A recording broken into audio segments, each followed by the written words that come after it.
আজ নবমী পুজোয় পাড়ার মল্লিকবাবুদের বাড়িতে ভয়ানক ধুম। বোমা দুদমা ঢাক ঢোল সানাই আর 3 দল ইংরেজি বাজনার বেজায় আওয়াজে অনেক রাত অবধি ঘুম এলো না। রাত 1টা কি 1:30টার পর বেশ একটু তন্দ্রা আসছিল। এমন সময় আমার কানের কাছে কে বলল, কি ভায়া, আমায় চিনতে পারো? ধড়মড়িয়ে উঠে দেখি আমাদের চৌতলার ছাদের বুড়ো ভোঁদড় খুব জমকালো মখমলের সাজগোজ পরে আমার খাটের পাশে দাঁড়িয়ে সিগার ফুঁকছে। অনেক দিন পর তাকে দেখে বড় খুশি হলুম। একটা চেয়ারে তাকে বসিয়ে জিজ্ঞাসা করলুম, ভোঁদড় দাদা, এত রাত্রিরে সাজগোজ করে কোথায় চলেছ? মল্লিকবাবুদের বাড়িতে নিমন্ত্রণ ছিল বুঝি? বুড়ো সিগারটা মুখ থেকে নামিয়ে বলল, ভায়া, তুমি তো বেশ জানো, তোমার ঠাকুরদাদার আমল থেকে আমরা তোমাদের চৌতলার ছাদের একটা ভাঙা পিলপের ভিতরে ঘরদোর বানিয়ে এতকাল নিরাপদে বাস করে আসছি। কিন্তু আজ সেখানে যা ব্যাপার হয়েছে তাতে ছেলেপিলে নিয়ে ওখানে আর থাকতে সাহসই হয় না। তাই অসময়ে তোমার ঘুম ভাঙাতে হলো। আমি বললুম, ব্যাপারখানা কি, শিগগিরই খুলে বলো শুনি। বুড়ো বলতে লাগলো, রাত 12টায় আহারাদি করে আমার তাল বেতাল সিদ্ধ লাঠি ঘাড়ে বাড়ির আলসের চারিদিকে আজও বেড়াচ্ছিলুম। এমন সময় হঠাৎ দেখলুম একটা প্রকাণ্ড কালো বেড়ালের মতো জানোয়ার তোমাদের আঁতুর ঘর থেকে একটা কচি ছেলে চুরি করে পালাচ্ছে। এই দেখে আমি লাঠি ঘুরিয়ে হারে রে রে করে হাঁক ডাক ছেড়ে ছুটে গিয়ে যেমন তার পিঠে সজোরে এক ঘা লাঠি বসিয়ে দিয়েছি, অমনি সে খোকাকে টপ করে আলসেতে ফেলে দিয়ে টিকটিকির রূপ ধরে সরসর করে ছাতে উঠে গেল। তাড়াতাড়ি খোকাকে কোলে নিয়ে আস্তে আস্তে তাকে মায়ের কাছে শুইয়ে রেখে এক লাফ মেরে ছাতে গিয়ে দেখি আমার ছেলে নিচুয়া চিৎকার করে বলছে, বাবা, অন্ধকারে তুমি এই জানোয়ারকে চিনতে পারোনি? ও যে আমাদের চিরকালের শত্রু, সেই চুটুপালু বনের দুমুখ রাক্ষস, এখন বেড়ালের রূপ ধরে শহরে উৎপাত করতে এসেছে। নিচুয়ার কথা শুনে রাগে আমার সমস্ত শরীর কাঁপতে লাগলো। তাড়াতাড়ি আমার লাঠির কানে কানে বললুম, লাঠি ভায়া, দুষ্টু রাক্ষসকে একবার তোমার তাল বেতালি কারদানিটা বেশ ভালো করে দেখিয়ে চট করে আমার হাতে ফিরে এসো তো। লাঠি অমনি আমার হাত থেকে ছিটকে বেরিয়ে পড়ে 2-4টে ডিগবাজি ক্ষেত তাল ঠুকে রাক্ষসের সামনে বুক ফুলিয়ে দাঁড়ালো। তারপর নিচুয়াকে এক ধাক্কা দিয়ে সেখান থেকে সরিয়ে দিয়ে যেমনই রাক্ষসের চারিদিকে ঘুরতে আরম্ভ করলো, অমনি তার মাথা দিয়ে লাল নীল সবুজ রঙের আগুন দপদপিয়ে জ্বলে উঠল। এই রকমে রাক্ষসের চারিদিকে একটা আগুনের বেড়াজাল সৃষ্টি করে তার পালাবার পথ একেবারে বন্ধ করে দিয়ে রাক্ষসকে সে নাস্তানাবুদ করে তুলল। আর খানিকটা সময় পেলে রাক্ষসকে পুড়িয়ে ছাই করে সে আকাশে উড়িয়ে দিত। কিন্তু ঠিক সেই সময় হলো কি, দৈবাত লাঠির গায়ে একগাছা ঘুড়ির সুতো জড়িয়ে গেল। বেচারা ন্যাংচাতে ন্যাংচাতে ছাতের মাঝে উল্টে পড়ে চিৎকার করতে লাগলো। আমি ছুটতে গিয়ে তার পায়ে জড়ানো সুতো খুলে দিচ্ছি। এই সুযোগে রাক্ষস নিচুয়াকে বগল দাবা করে লাফ মেরে তোমাদের তেঁতুল গাছের উপর পড়ল। তারপর সেখান থেকে বিকট রকম চিৎকার করে হাসতে হাসতে আরেক লাফে গঙ্গা পার হয়ে কোন দিকে যে চলে গেল, আমি এখন বুড়ো হয়ে পড়েছি, তাকে আর ধরতেই পারলুম না। ভোঁদড় দাদার কথা শুনে আমি বললুম, কি সর্বনাশ, এত বড় কলকাতা শহরের ভিতর রাক্ষসের উপদ্রব! এরকম কথা আগে তো কখনো শোনা যায়নি। এখনই টেলিফোনে পুলিশের বড় সাহেবকে একটা খবর না দিলে তো হয় না। বুড়ো ঘাড় নেড়ে বলল, না না, পুলিশে খবর দেবার কোনো দরকার নেই। তারা সামান্য একটা চোর ধরতে পারে না, রাক্ষসকে ধরবে কি করে? আমার সেনাপতিকে খবর পাঠিয়েছি, সে এখনই আমার সৈন্য সামন্ত নিয়ে ছাতে হাজির হবে। আজ রাত্রিরেই রাক্ষসের সঙ্গে যুদ্ধ করতে যাব স্থির করেছি। আমি বললুম, আমাকেও তোমার সঙ্গে নিয়ে চলো, তোমার দলবল সব হাজির হলে আমাকে একটা খবর দিও। ভোঁদর দাদা আমার কথায় খুব খুশি হয়ে আমার সঙ্গে কোলাকুলি করে চলে যাচ্ছিল, কিন্তু কি মনে করে আবার চেয়ারে এসে বসে বলল, ভায়া, বড় একটা ভুল হয়ে গেছে। তোমার পরম বন্ধু বুদ্ধিমন্ত খরগোশকে খবর পাঠাতেই ভুলে গেছি। এক টুকরো কাগজ আর পেন্সিল দাও দেখি, তাকে একখানা চিঠি লিখে দিই। আমার লেখার বাক্স থেকে কাগজ আর ফাউন্টেন পেন বার করে তার হাতে দিলুম। বুড়ো ফসফস করে একখানা চিঠি লিখে তাল বেতাল সিদ্ধ লাঠির হাতে দিয়ে বলল, চিঠিখানা শিগগিরই বুদ্ধিমন্তের বাড়ি নিয়ে যাও, তার সঙ্গে দেখা করে বলবে পত্র পাঠ তার দলবল নিয়ে এখনই যেন ছাতে এসে হাজির হয়, আর ফেরবার পথে বেড়ালদের পাড়াতেও একটা খবর দিয়ে এসো। লাঠি চিঠি নিয়ে তেতলার জালনা দিয়ে লাফ মেরে একতলায় পড়ে লাফাতে লাফাতে ফটক পার হয়ে কোন দিকে চলে গেল। আমিও লাঠির কাণ্ড কারখানা দেখে আশ্চর্য হয়ে জিজ্ঞাসা করলুম, ভোঁদর দাদা, এরকম অদ্ভুত রকমের লাঠি কোথা থেকে জোগাড় করলে? বুড়ো চৌকি ছেড়ে উঠে বলল, ভায়া, লাঠির বিবরণ এখন আরম্ভ করলে রাত কারবার হয়ে যাবে। লড়াই থেকে ফিরে এসে তোমায় লাঠির ইতিহাস একদিন ধীরে সুস্থে শুনিয়ে যাব। এই বলে বুড়ো চৌতলার ছাদে চলে গেল। সে রাত্রিতে আমার আর ঘুম হলো না। হাতে মুখে একটু জল দিয়ে একটা সিগারেট ধরিয়ে চৌকিতে বসে ঢুলতে লাগলুম। এমন সময় পাড়ার মল্লিকবাবুদের বাড়ির 5 তলার উপরে সেই পাগলা ঘড়িটা তার এক চোখ লাল করে কটমট করে আমার দিকে তাকিয়ে হাত পা ছুঁড়ে ঢং ঢং ঢঙা ঢং করে 20-25টা বাজিয়ে দিয়ে ভালো মানুষটির মতো ঘুমিয়ে পড়ল। এদিকে আমার সামনের বড় আয়নার ভিতর থেকে মোটা সোটা হ্যাট কোট পরা একটা কুকুর একটা লাল কাঠের ঘোড়ায় চড়ে টকবক করে বেরিয়ে আমার সামনে এসে রাশ টেনে তার ঘোড়া থামালো। তারপর মিলিটারি কায়দায় মস্ত এক সেলাম করে বলল, আমার নাম বকমল, আমি ভোঁদর মহারাজের প্রধান সেনাপতি। মহারাজের সৈন্য সামন্ত হাজির, তিনি আপনাকে খবর দিতে বললেন। এই বলে বকমল সাহেব ঘোড়া ছুটিয়ে আবার আয়নার ভিতর দিয়ে কোথায় চলে গেল। আমি অন্ধকারে সিঁড়ি ভেঙে হাঁপাতে হাঁপাতে চৌতলার ছাতে গিয়ে দেখলুম হাজার হাজার ভোঁদর, বড় বড় কেঁদো বেড়াল, নানা রকমের খরগোশ আর কাঠবিড়ালিতে আমাদের ছাদ একেবারে ভরে গেছে। সকলেরই সিপাহীদের মতন সাজ, লাল রঙের ইজের কর্তা পরা, মাথায় নানা রকম রঙের পাগড়ি, কেউ ঢাল তলোয়ার নিয়ে, কারো হাতে তীর ধনুক, আবার কেউ বা লাঠি সোটা নিয়ে কাতারে কাতারে চুপ করে খাড়া দাঁড়িয়ে আছে। সেনাপতি বকমল সাহেব তার ঘোড়ায় চড়ে ছাতময় ছুটোছুটি করে তার সৈনিকদের তদারক করে বেড়াচ্ছে। ভোঁদর দাদা আমায় দেখতে পেয়ে কাছে এসে বলল, ওই দেখো, তোমার ছোটবেলাকার টাট্টু ঘোড়াকে আমি সাজিয়ে গুজিয়ে কেমন রেখেছি। তুমি তো হাঁটতে পারবে না, ওর পিঠে চড়ে গেলে তোমার আর কোনোই কষ্ট হবে না। এতকাল জানতুম আমার সেই ছোটবেলাকার টাট্টু ঘোড়া কোন কালে মরে ভূত হয়ে গেছে, কিন্তু আজ তাকে হঠাৎ ছাদের মাঝখানে দেখতে পেয়ে খুশি হয়ে কাছে গিয়ে তার পিঠে হাত বুলোতে লাগলুম। এক মাথা পাকা চুল নিয়ে বুড়ো বয়সে কি ওর পিঠে চড়তে কেমন যেন লজ্জা লজ্জা করতে লাগলো। মাথা নিচু করে চুপ করে দাঁড়িয়ে সেকালের কথা ভাবতে লাগলুম। ভোঁদর দাদা আমার মনের ভাব বুঝে আমার কাছে এসে বলল, কি ভায়া, বুড়ো বয়সে খোলা ঘোড়ায় চড়তে লজ্জা হচ্ছে?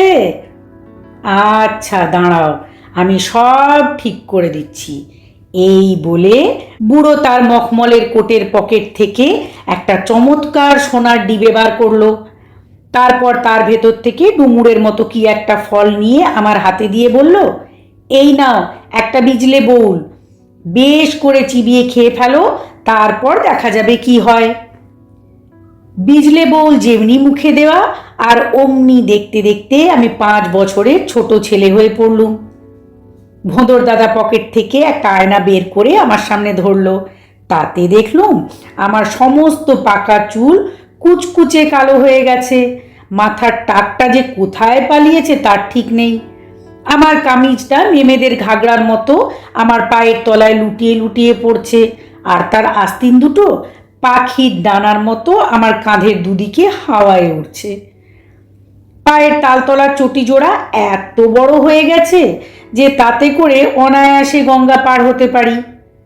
আমি এই আশ্চর্য ব্যাপার দেখে হতবুদ্ধি হয়ে আকাশের দিকে তাকিয়ে রইলুম। ভোঁদর দাদা আমার হাত ধরে বলল, আর আকাশের দিকে তাকিয়ে ভাবলে কি হবে, এখন চলো আমার বাড়িতে, তোমার কাপড় বদলে আনি গে, আমার কাপড় তোমার গায়ে এখন ঠিক হবে। ভোঁদর দাদার সঙ্গে পিলপের ভেতর দিয়ে অনেকখানি নেমে গিয়ে তার বাড়ি দেখে অবাক হয়ে গেলুম। এরকম আগে কখনো দেখিনি। ঘোর নীল রঙের চকচকে চীনামাটির 7 মহলা বাড়ি, চারিদিকে মস্ত বাগান, তাতে নানা রকম রঙিন কাগজের গাছে কত রকমের শোলার ফুল যে ফুটেছে তার ঠিকানা নেই। খিড়কির পুকুরে এক পাল চীনামাটির রাজহাঁস সাঁতার কেটে খেলে বেড়াচ্ছিল, আর রাজবাড়ির ফটকে খাড়া পাহারা দিচ্ছিল টিনের বন্দুক ঘাড়ে করা কাঠের সেপাইরা। আমাদের দেখে একজন সেপাই ছুটে বাড়ির সদর দরজা খুলে দিয়ে সেলাম করে সরে দাঁড়ালো। ভোঁদর দাদা আমায় একটা আয়না মোড়া ঘরে নিয়ে গিয়ে আলমারি থেকে ভালো ভালো পোশাক বার করে আমায় সাজিয়ে দিল। কোমরে একটা চকচকে তলোয়ার গুজে দিয়ে বলল, এইবার চলো গিন্নির কাছে বিদায় নিয়ে আসি গে। একটা খুব সাজানো ঘরে গিয়ে দেখলুম ভোঁদর গিন্নি সোনার পালঙ্কে উপুর হয়ে পড়ে কাঁদছেন, আর তার 2 মেয়ে উমনো আর ঝুমনো তার শিওরে বসে পাখা করছে। আমি ভোঁদর গিন্নির কাছে গিয়ে বললুম, বউ ঠাকুরন, তোমার কোনো ভয় নেই, চেয়ে দেখো আমরা সেজে গুজে রাক্ষসের সঙ্গে লড়াই করতে যাচ্ছি, নিশ্চয়ই রাক্ষস ধরা পড়বে। এখন তুমি হাসি মুখে আমাদের বিদায় দিলে আমরা নিশ্চিন্ত মনে যাত্রা করতে পারি। ভোঁদর গিন্নি আমার কথায় মাথায় কাপড় দিয়ে উঠে বসে পড়ে বললেন, একটু মিষ্টি মুখ করে যেতে হবে, কতকাল পর আমাদের বাড়িতে পায়ের ধুলো দিয়েছ, একটু কিছু মুখে না দিয়ে গেলে লোকে কি বলবে, মহারাজ তুমিও একটু কিছু মুখে দাও। ভোঁদর দাদা গিন্নির কাছে গিয়ে বসে বলল, এখন তো খাওয়া দাওয়া করবার সময় নয়, তাছাড়া তুমি বোধহয় জানো না যে আমি রাজসভায় প্রতিজ্ঞা করেছি রাক্ষসকে বধ না করা পর্যন্ত জলস্পর্শ করব না।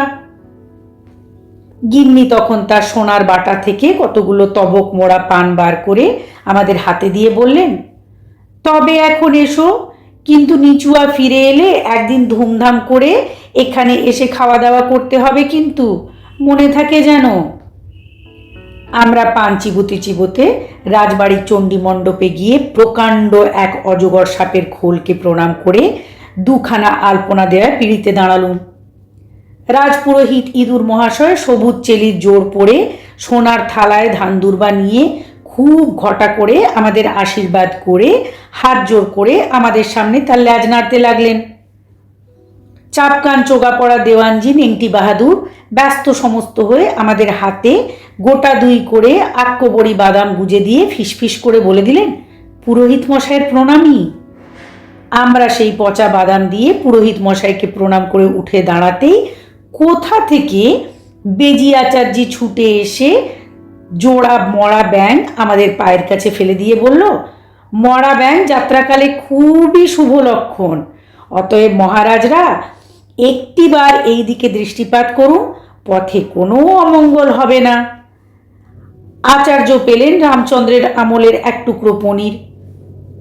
ছাতে এসে এইবার ঘোড়ায় উঠলুম। ভোঁদর দাদা কিংখাবের সাজ পরানো এক সাদা রাম ছাগলে চড়ে রাজছত্র মাথায় দিয়ে ঝমঝম করে আমাদের পাশে এসে ভোঁ ভোঁ করে ভেপু বাজিয়ে দিয়ে গেল। সেনাপতি সাহেব তার ঘোড়া ছুটিয়ে ছাতের মাঝখানে গিয়ে একটা মস্ত 5 রঙা নিশে নেড়ে চিৎকার করে হুকুম দিল, মার্চ। অমনি চারিদিক থেকে কাঁসর ঘণ্টা বাজতে লাগলো, মেয়েরা শাক বাজিয়ে হুলুধ্বনি করলো, আগে আগে কাঠবিড়ালির দল ঢাক ঢোল বাজিয়ে চলল, তারপর খরগোশের দল তীর ধনুক নিয়ে চলল, তার পিছনে লাঠি সোটা নিয়ে একদল কুনো বেড়াল মার্চ করতে করতে চলে গেল। সব শেষে আমরা ভোঁদর সৈন্য সামন্ত নিয়ে বাজনার তালে তালে আগডুম বাগডুম ঘোড়াডুম সাজে ঢাল মৃদং ঝাঁঝর বাজে এই জাতীয় সঙ্গীতটি গাইতে গাইতে কত রাস্তা ঘাট মাঠ পার হয়ে একেবারে সেই কমলাপুলির স্টেশনে এসে পড়লুম। স্টেশন মাস্টার টিএ সাহেব, গার্ড টুনটুনি সাহেব আর টিকিট বাবুইরা সকলেই টেবিলের ওপরে পা তুলে দিয়ে দিব্যি আরামে নাক ডেকে ঘুমিয়েছিল। আমরা কাউকে কিচ্ছু না বলে কুইক মার্চ করে প্ল্যাটফর্মের এসে ঢোকা মাত্র ট্রেন ছেড়ে দিল। বুদ্ধিমন্ত গম্ভীর মুখে ভোঁদর দাদার কাছে এসে বলল, মহারাজ, অদ্য আমাদের ট্রেন মিস হইয়াছে। এই নিদারুণ সংবাদে আমরা সকলে মাথায় হাত দিয়ে প্ল্যাটফর্মে বসে পড়লুম। কোনো বেড়ালের দল বাবা গো, মা গো, কি হলো গো বলে কান্না জুড়ে দিল। সেনাপতি সাহেব ব্যতিব্যস্ত হয়ে চারিদিকে ছুটোছুটি করতে লাগলো। একদল চীনে সাহেব প্ল্যাটফর্মের নিচে ঠুকঠাক করে কি মেরামত করছিল। বুদ্ধিমন্ত তাদের কাছে গিয়ে অনেকক্ষণ ধরে কি বকাবকি করলো তার একটা কথাও আমরা বুঝতে পারলুম না। তারপর দেওয়ানজিকে ডাকিয়ে আমাদের সকলের হাতে এক মুঠো করে মোহর গুঁজে দিয়ে তখন চীনা সাহেবরা ছুটতে গিয়ে কারখানা ঘর থেকে কতগুলো লোহার চাকা গড়িয়ে এনে প্ল্যাটফর্মের দুদিকে দড়াদড়ি বেঁধে বড় বড় পেরেক ঠুকে স্ক্রু কষে দিয়ে বলল, সব ঠিক হো গিয়া, যাও আব ঘন্টি মারো। বুদ্ধিমন্ত ছুটতে গিয়ে স্টেশনের লোহার ঘন্টা ঢং ঢং করে বাজিয়ে একটা সবুজ রঙের নিশান নাড়তে লাগলো। কমলাপুলির প্ল্যাটফর্ম এতক্ষণ মরার মতো লম্বা হয়ে পড়েছিল। ঘন্টার আওয়াজ পেয়ে ধরফর করে জেগে উঠল। গড়গড় করে স্টেশন থেকে বেরিয়ে পড়ে ভয়ানক রকম তর্জন গর্জন করে যুগ যুগান্তর ছুটে চলল। আমরা যে যার বিছানা পেতে তাকিয়ায় ঠেস দিয়ে চারিদিকে দেখতে লাগলুম। দুদিকে কত ফুলের বাগান, কত ধান আর পাটের ক্ষেত, পাহাড় পর্বত, কত কি দেখতে দেখতে চলেছি। সূর্যি মামা ঠিক সেই সময় দিনের খাটুনির পর এক ধাপ করে মেঘের সিঁড়ি দিয়ে নেমে বাড়ির পিছনে যাচ্ছিলেন। আমাদের প্ল্যাটফর্মের ভীষণ গর্জন তার কানে গেল। নিচের দিকে চেয়ে মনে করলেন বুঝি একটা অজগর সাপ তাকে গিলতে আসছে। ভয়ে তার মুখ শুকিয়ে গেল। তাড়াতাড়ি একটা পাহাড়ের আড়ালে গিয়ে একখানা কালো মেঘের কম্বল মুড়ি দিয়ে ফুস করে বাতি নিভিয়ে শুয়ে পড়লেন। চারিদিকে অমনি অন্ধকার ঘনিয়ে এলো। সেই ঘুরঘুটি অন্ধকারে আমরা প্ল্যাটফর্মে চড়ে 7 সমুদ্র 13 নদী পার হয়ে একটা নিবিড় শালবনের ভেতর দিয়ে তীর বেগে ছুটে চলেছি। প্ল্যাটফর্মে যাওয়ার শেষ নেই, কোথায় যে যাচ্ছি তার কোনো ঠিক ঠিকানাও নেই। এমন সময় হলো কি, দৈবাত একটা প্রকাণ্ড বেগুন গাছের সঙ্গে ধাক্কা লেগে কমলাপুলির প্ল্যাটফর্ম ভেঙে চুরমার হয়ে গেল। আমাদের সৈন্য সামন্ত কে কোথায় যে ছিটকে পড়লো আজ অবধি তার খোঁজ কেউ দিতে পারল না। ভোঁদর দাদা, আমি আর বুদ্ধিমন্ত আদিম যুগের প্রকাণ্ড এক মহা বট গাছের তলায় ছিটকে পড়েছিলুম। তাড়াতাড়ি গায়ের ধুলো ঝেড়ে উঠে দেখলুম বটতলায় আদ্যিকালের বদ্যি বুড়ো মস্ত একটা উইমাটির ঢিপির উপরে বসে কোষ্ঠী পাথরের খলে ওষুধ মারছে। তার চারিদিকে সাজানো রয়েছে ছোট বড় নানা রঙের ফুঁকো শিশি, কত রকমের ফল ফুল আর এক রাশ শুকনো পাতা। বটগাছের ঝোড়ো থেকে ঝুলছিল মেলা সোনা রূপার নিক্তি। আমরা বদ্যি বুড়োকে প্রণাম করে জিজ্ঞাসা করলুম, মশাই, দুমুখ রাক্ষস কোন বনে থাকে বলে দিতে পারেন? বদ্যি বুড়ো বলল, রাক্ষস এই বনেই তো থাকে, কিন্তু আজ কদিন তার হাক ডাক বড় একটা শুনতে পাই না। তোমরা আমার নাতনি জোটে বুড়ির কাছে গেলে রাক্ষসের সব খবর জানতে পারবে। আমরা জিজ্ঞাসা করলাম, জোটে বুড়ির বাড়ি কোথায়? বুড়ো বলল, সে যে কখন কোথায় থাকে তার কিছুই ঠিক নেই। তোমরা পূব মুখ সোজা চলে যাও, এখান থেকে অনেক দূরে সমুদ্রের ধারে মস্ত একটা নীল পাহাড় আছে। সেই পাহাড়ের চূড়োর উপর একটা পান্নার গাছে মানিকের ফুল ফুটে আছে, দেখতে পাবে। ঠিক সেই গাছের তলায় জোটে বুড়ির বাড়ির সোনার দরজা আছে। বদ্যি বুড়ো এই কথা বলে তার ঝোলার ভিতর থেকে মস্ত একটা সোনার চাবি বার করে আমার হাতে দিয়ে বলল, এই নাও সেই দরজার চাবি, ভালো করে রেখে দিও। সেদিন বুড়ি কি জানি কার জন্য আমার কাছে ওষুধ নিতে এসে চাবিটা এখানে ফেলে গেছে, আর এই নাও এক মোড়ক শঙ্কাহরণ বাটিকা, 5টা পাকা হরিতকি, 2টো ডুমুরের ফুল, আর আধসের সাতী নক্ষত্রের জল দিয়ে এই খলে বেশ করে মেরে সকলে মিলে খেয়ে ফেলো। এই বনে অনেক রাক্ষস বাস করে, তারা আর তোমাদের গায়ে হাত দিতে সাহসই করবে না। আমরা কোনো কালেই সেই ভয়ানক তেতো ওষুধ কোনো রকমে খেয়ে পুব মুখে চলতে লাগলুম। বনের ঝোপঝাড়ের আড়াল থেকে বিকট আকারের রাক্ষসরা উকি ঝুঁকি মেরে চিৎকার করতে লাগলো, হাউ মাউ খাও, মানুষের গন্ধ পাও। কিন্তু তারা আর আমাদের গায়ে হাত দিতে সাহস করল না। নিবিড় বন পার করে একটা তেপান্তরের মাঠ ভেঙে চলতে চলতে এক পাগলার রাজার বাগানের সামনে এসে দেখলুম সিংহী মামা ভম্বল দাস গন্ডা 10 বাঘ মেরে রাস্তায় ধরে হাড় চিবোচ্ছে। আমাদের দেখতে পেয়ে হালুম হালুম করে বলল, 1 কাহন সোনা না দিলে এদিক দিয়ে যেতে পারবে না। আমরা পকেটে হাত দিয়ে দেখলুম আমাদের 1টা কানা কড়িও নেই। কমলাপুলিতে পকেট কাটাররা পকেট কেটে নিয়েছে। এক পাল রাজহাঁস বুক ফুলিয়ে ঘাড় নেড়ে নেড়ে সেই দিক দিয়ে কোথায় যাচ্ছিল। তাদের কাছে গিয়ে বললুম, 1 কাহন সোনা ধার দিতে পারো? তারা প্যাঁক প্যাঁক করে বলল, আমাদের এখন বিরক্ত করো না, আমরা পরীক্ষা দিতে যাচ্ছি। দূরে কমলা বনে বীর হনুমান চক্ষু মুদে কার ধ্যান করছিল। তার কাছে 1 কাহন সোনা চাইতেই বললে, আমি টাকা কড়ির বড় একটা ধার নে, তোমরা হাতি খুড়োর কাছে যাও, তার অনেক সোনাদানা জমা আছে। হাতি খুড়ো সবে পুকুরে চান করে একটা বটগাছের তলায় বসে গায়ে পাউডার মাখছিলেন। তার কাছে গিয়ে চাইতেই 1 কাহন সোনাদানা বার করে তিনি আমাদের দিতে যাচ্ছিলেন। এমন সময় কোথা থেকে ভোঁ ভোঁ করে মোটর কারের ভেপুর আওয়াজ শোনা গেল। আমরা পিছন ফিরে তাকিয়ে দেখি একটা টকটকে লাল রঙের মোটর হেডলাইট জেলে ভয়ানক রকম ধুলো উড়িয়ে আমাদের দিকে তেড়ে আসছে। হাতি খুড়ো ভয়ে থরথর করে কাঁপতে কাঁপতে আবার পুকুর পাড়ে সুর দিয়ে চারিদিকে জল ছেটাতে আরম্ভ করলেন। আমরা তাড়াতাড়ি রাস্তার নালার ভিতর লাফিয়ে পড়লুম। মোটরখানা শোঁ করে আমাদের সামনে দিয়ে বেরিয়ে গেল। তারপর বন বন করে আমবাগানের চারিদিক ঘুরে পাগলা রাজার বাড়ির ফটকের আধখানা উড়িয়ে দিয়ে একে বেঁকে আমাদের সামনে এসে দাঁড়ালো। কমলাপুলির স্টেশন মাস্টার টিএ সাহেব, গার্ড টুনটুনি সাহেব আর 2জন পাহারাওয়ালা একে একে টপ টপ করে নেমে আমাদের ঘেরাও করে দাঁড়ালো। টিএ সাহেব আমার কাছে এসে দাঁড়িয়ে হঠাৎ আমার ঘাড় ধরে হুকুম দিল, এই দুষ্টু ছেলেটাকে থানায় নিয়ে যাও। একজন ভুড়িদার ওস্তাদ পাহারাওয়ালা এসে আমার পেটে রুলের গুঁতো মেরে ফস করে আমার হাতে হাত কড়ি লাগিয়ে দিল। আমি সাহেবকে বললুম, সাহেব আমায় শুধু শুধু থানায় নিয়ে যাচ্ছ কেন? আমি তো কিছুই করিনি। টিএ সাহেব ভয়ানক রেগে লালমোহনের রূপ ধারণ করলো, চিৎকার করে বলল, ফের মিথ্যে কথা! কাল রাত্রিরে কমলাপুলির প্ল্যাটফর্ম চুরি করে এনে ওই বেগুন বনে চুরমার করে ভাঙলো কে? তোমার নাম লেখা 1খানা রুমাল ইটের গাদা থেকে পাওয়া গেল কি করে?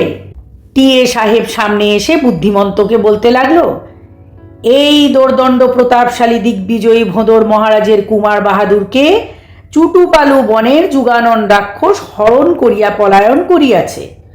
তদ্দর্শনে সৈন্য সামন্ত লইয়া রাক্ষসের সহিত সংগ্রাম করিতে গমন করিতেছিলাম, কিন্তু পথিমধ্যে ভোঁদর দাদা এক ধমক দিয়ে বুদ্ধিমন্তকে থামিয়ে দিয়ে বলল, ক্ষান্ত হও বুদ্ধিমান্ত, সামান্য একটা টিয়ে পাখিকে অত সাধু ভাষায় কৈফিয়ত দেবার কিছু দরকার দেখছি না। ওকে ধরে হাতির পায়ের তলায় ফেলে দাও গে, ওর প্ল্যাটফর্মের দাম চুকিয়ে দেবে। ভোঁদর দাদার দাঁড়াবার কায়দা আর তার গলায় গজমতি হাড়ের বাহার দেখে টিয়ে একেবারে ঠান্ডা সবুজ হয়ে তাড়াতাড়ি আমার হাতের হাতখড়ি খুলে দিয়ে ভোঁদর দাদাকে সেলাম করে বলল, মহারাজ বাহাদুর আমাকে মাফ করুন, আমি না বুঝে আপনাদের অপমান করেছি, কিছুদিন আগে আমারও একটি ছেলে হারিয়েছে, পুলিশে খবর দিয়েছিল, কিন্তু তারা কিচ্ছু করতে পারেনি। ভোঁদর দাদা বলল, সাহেব চলো তুমি আমাদের জোটে বুড়ির বাড়ি, সেখানে গেলে তোমার ছেলের সঠিক খবর পাওয়া যাবে। টিএ সাহেব তার গার্ড আর পাহারাওয়ালাদের কমলাপুলিতে ফিরে যেতে হুকুম দিয়ে বলল, তাহলে চলুন মহারাজ, আমার মোটরেই যাওয়া যাক, এখানে আর দেরি করে কি হবে। টিএ সাহেবের কাছে গিয়ে বুদ্ধিমন্ত বলল, সাহেব তুমি তো বললে চলুন, কিন্তু যাই কি করে? দেখছো না ওদিকে কে আমাদের পথ আগলে দাঁড়িয়ে আছে? সিংহীর মামাকে দেখে টিএ সাহেব তাড়াতাড়ি পকেট থেকে চকচকে পিস্তল বার করে দুমদাম আওয়াজ বার করতে লাগলো। কিন্তু মামা সব বন্দুকের গুলি হজম করে চার চক্ষু রক্তবর্ণ করে সাহেবের দিকে আস্তে আস্তে এগিয়ে আসছে দেখে বুদ্ধিমন্ত ছুটে ছুটে সাহেবের কাছে গিয়ে বলল, সাহেব এতক্ষণে বুঝতে পারলুম দুমুখ রাক্ষস মায়া বলে সিংহীর মামার রূপ ধারণ করে আমাদের পথ আটকেছে। বদ্যি বুড়োর ওষুধের গুণে আমাদের গায়ে হাত দিতে পারছে না, কিন্তু তোমায় এখনই কড়মড় করে চিবিয়ে খেয়ে ফেলবে। এই নাও সেই ওষুধ, খানিকটা আমার কাছে ছিল, শিগগিরই খেয়ে ফেলো। তারপর বুদ্ধিমন্ত করলো কি, রাস্তা থেকে এক মুঠো ধুলো মাটি কুড়িয়ে নিয়ে মন্তর পড়ে যেমন মামার গায়ে ছিটিয়ে দিল, আর রাক্ষসে মায়া অমনি টুটে গেল। কোথা থেকে একটা ঘূর্ণি হাওয়া এসে সিংহীর মামা ভম্বল দাসকে ঘোরাতে ঘোরাতে আকাশের কোন দিকে যে নিয়ে গেল তার ঠিক নেই।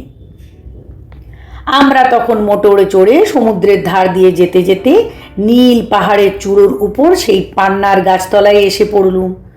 মোটর থেকে নেমে সকলে মিলে পান্নার গাছতলায় সোনার দরজা খুঁজতে লাগলুম, কিন্তু সেখানে দরজার কোনো চিহ্নমাত্র দেখতে পেলুম না।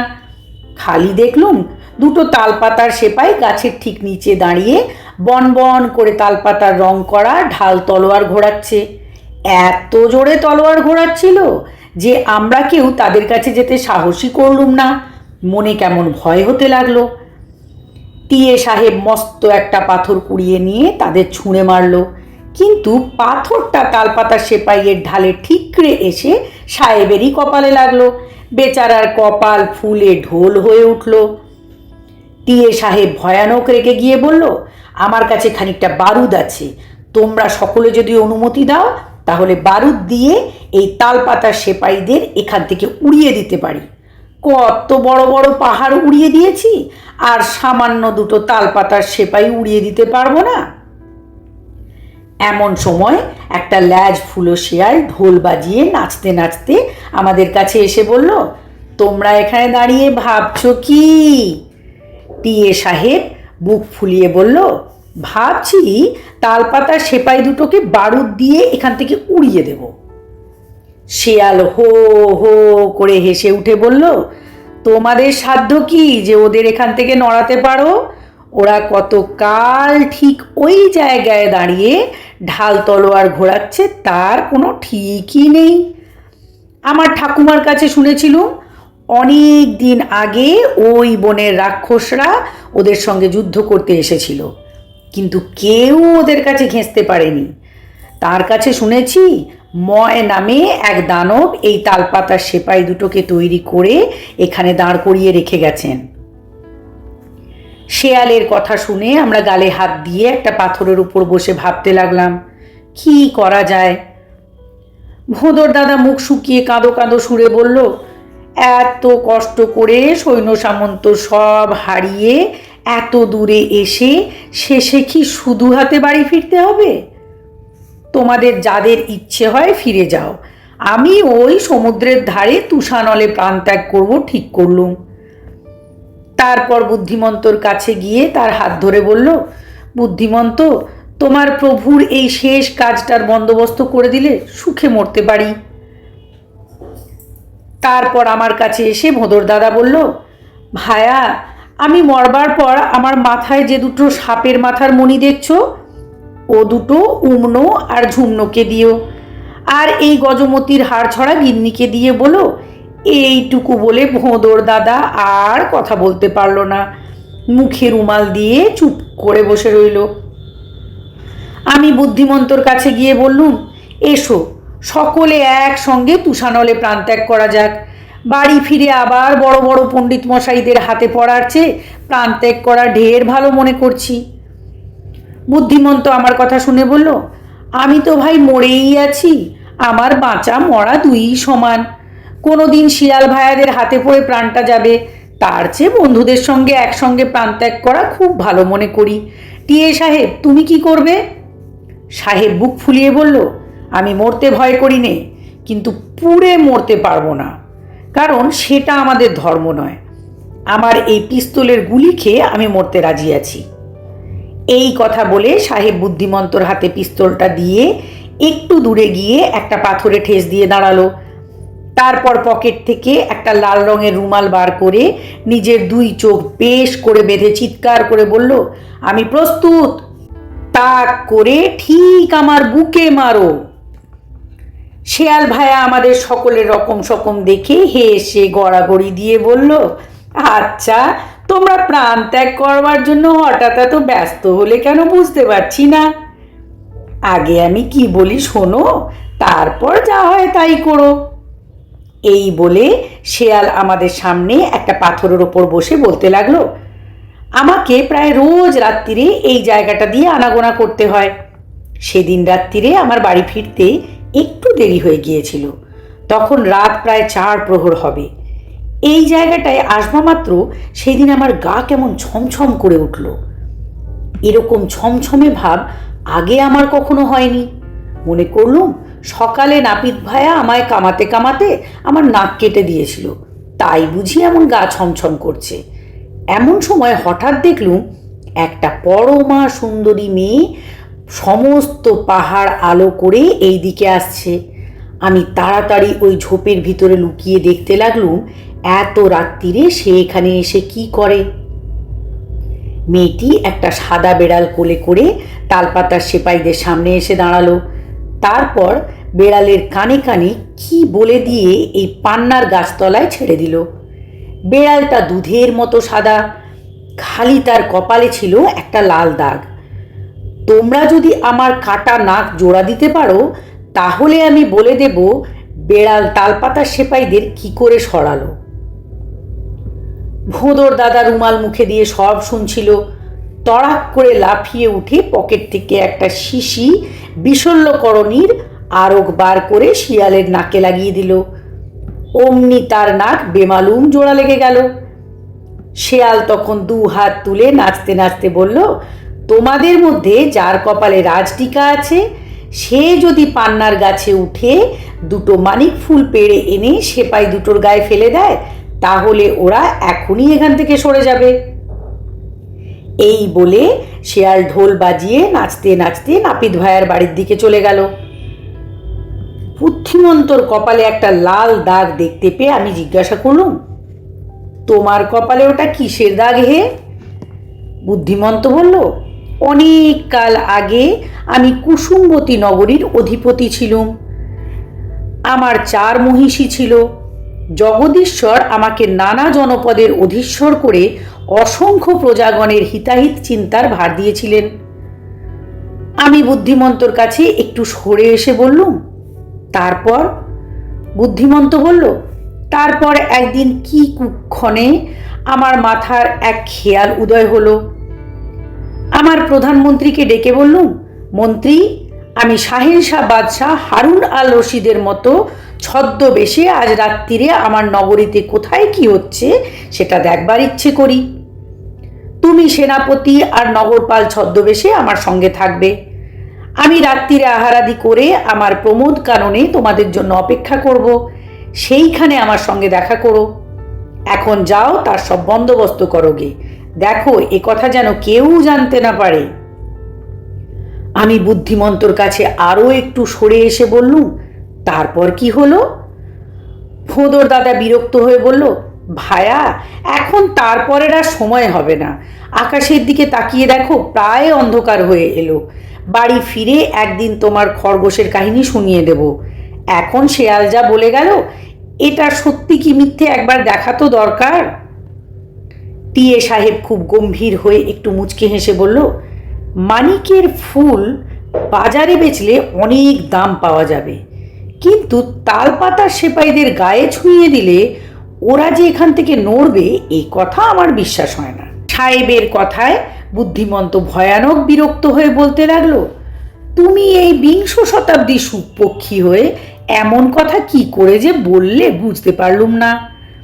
আমাদের বাপ পিতামহরা কি কখনো বিশ্বাস করেছিলেন যে মানুষ জটায়ু পক্ষীর মতো আকাশে উঠতে পারবে? সামান্য একটা কাচের ভিতর দিয়ে মাছিকে হাতির মতো বড় করে তার হাজার হাজার চোখ দেখতে পাবে, আর সেই একই কাচে চন্দ্র সূর্যকে ঘরের কাছে এনে তার ভিতরে কি আছে দেখে কেতাবে লিখে রাখবে। আজকাল ঘরে বসে বসেই তো আকাশে কান পেতে দেশ বিদেশের বড় বড় গাইয়ে বাজিয়েদের গান শুনছে। সেদিন এক মহাপুরুষের বাড়ি গিয়ে দেখলুম তার বাগানের গাছপালায় ভুসো মাখানো কাচে তাদের জীবনচরিত লিখছে। এত সব কি সে কি হয় তা কি কেউ বলতে পারে? এই বলে বুদ্ধিমন্ত তত্তর করে পান্নার গাছে উঠে পড়ল। দুটো মানিকের ফুল পেড়ে এনে যেই তালপাতার সেপাইদের গায়ে ফেলে দিল, অমনি তারা এদিক ওদিক সব সরে গেল, আর সেই সোনার দরজা আমাদের সামনে বেরিয়ে পড়ল। বদ্যি বুড়োর দেওয়া সোনার চাবি দিয়ে দরজা খুলে দেখলুম প্রকাণ্ড একটা লাল পাথরের কুয়ো, আর তার ভিতরে সাদা পাথরের সিঁড়ি ঘুরতে ঘুরতে নেমে গেছে। আমরা সেই সিঁড়ি দিয়ে নামতে আরম্ভ করলুম। এক ধাপ নামতেই উপরে সোনার দরজা দড়াম করে আপনি বন্ধ হয়ে গেল। সিঁড়িতে কোনো রকম আলো ছিল না, কিন্তু কোথা থেকে যে একটা ঝাপসা আলো আসছিল বুঝতে পারছিলুম না। ঘুরতে ঘুরতে অনেক দূর মাটির নিচে নেমে যাওয়ার পর আবার উপরে উঠতে লাগলুম। এইরকম ওঠা নামা করতে করতে প্রকাণ্ড এক আকাশের মতো নীল ঘরে এসে মনে হলো যেন আকাশের কোথায় এক জায়গায় এসে পড়েছি। সেই ঘরে জানলা দরজা বা কোনো রকম আসবাবপত্র নেই, খালি ঘরের ঠিক মাঝখানে প্রকাণ্ড পান্নার বেদির উপর চমৎকার একটি ছোট মানিকের সিংহাসন, আর তার পাশে একটি পাখির দাঁড়। আমরা বেদির সিঁড়ির নিচের ধাপে বসে আছি। এমন সময় আমার কোলে টপ করে কি একটা পড়ল। সেটা হাতে নিয়ে দেখলুম একটা সোনার কৌটো, কিন্তু কি করে যে সেটা খুলতে হয় বুঝতে পারলুম না। সকলেই সেটা খুলতে চেষ্টা করলো, কিন্তু কিছুতেই খুলতে পারল না। এমন সময় হঠাৎ চোখে পড়ল সিংহাসনের তলায় একটি সাদা বেড়াল গুঁড়ি সুড়ি মেরে ঘুমোচ্ছে। ভোঁদর দাদা তার কাছে গিয়ে অনেক ঠেলা ঠেলি করে তাকে জাগিয়ে জিজ্ঞাসা করলো, ঘর থেকে কি করে বেরোবো তার সন্ধান বলে দে। বেড়াল হাই তুলে বলল, ফু দাও ফু দাও, বলতে বলতে আবার ঘুমিয়ে পড়ল।